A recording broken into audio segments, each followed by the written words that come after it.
ভাবুন তো, ফুটবল বিশ্বকাপের ফাইনাল দেখতে একটা টিকিট কিনতে গিয়ে যদি আপনার বাড়ি, গাড়ি, জমি সব বিক্রি করতে হয়, এমনকি ব্যাংক লোনও লাগে। শুনতে অবিশ্বাস্য মনে হলেও 2026 বিশ্বকাপের টিকিট নিয়ে এমন বিতর্কই তৈরি হয়েছে। যুক্তরাষ্ট্রে ফাইনালের দিন মাত্র 90 মিনিটের খেলা দেখতে আপনাকে শুধু গুনতে হবে প্রায় 28 কোটি টাকা, যেটা উঠে এসেছে ব্রিটিশ সংবাদ মাধ্যম দি টেলিগ্রাফে।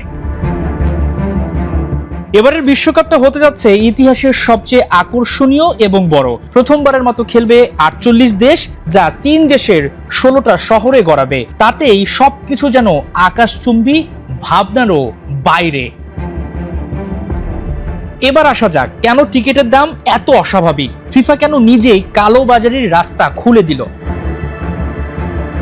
মূলত এবার ডাইনামিক পদ্ধতি অনুসরণ করে বিক্রি হচ্ছে টিকিট, যেটা হলো অবস্থা বুঝে ব্যবস্থা নেয়ার মতো। একবারে টিকিট ছাড়েনি ফিফা, ধাপে ধাপে বিক্রি করছে। এতে তৈরি হচ্ছে কৃত্রিম সংকট। ধরেন আর্জেন্টিনার একটা ম্যাচের জন্য সব টিকিট না ছেড়ে সামান্য কিছু ছাড়া হলো। প্রতি টিকিটের দাম ধরা হলো 1 লাখ টাকা করে। আপনি ভাবলেন পরে আর টিকিট পাবেন না, দ্রুত কিনে ফেললেন। ফিফা ডিমান্ড বুঝে কয়েকদিন পর আবারও সেম ম্যাচের বাকি টিকিট ছাড়লো। কিন্তু এবার যেহেতু চাহিদা বেশি, তাই আরো কয়েক গুণ বাড়িয়ে 5 লাখ টাকা করে পার টিকিট ছাড়লো। অনেকে বাধ্য হয়ে কিনেও নিল। এটাই হলো ডাইনামিক সিস্টেম।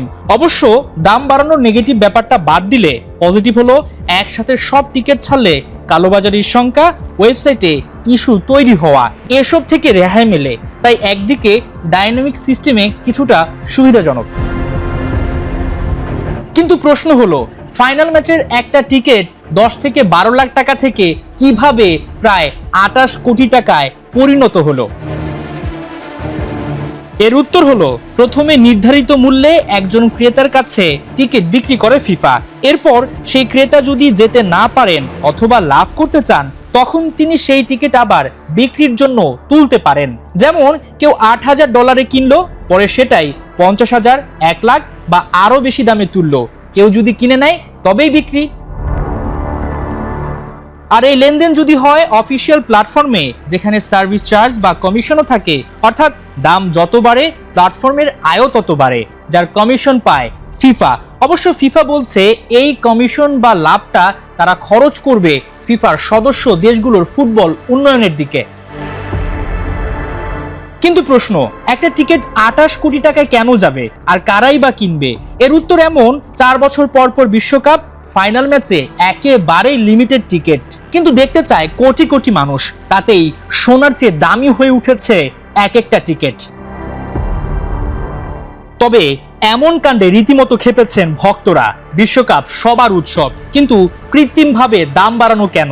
তবে কি যাদেরই ব্যাংক ব্যালেন্স রয়েছে তারাই বিশ্বকাপটা দেখবে?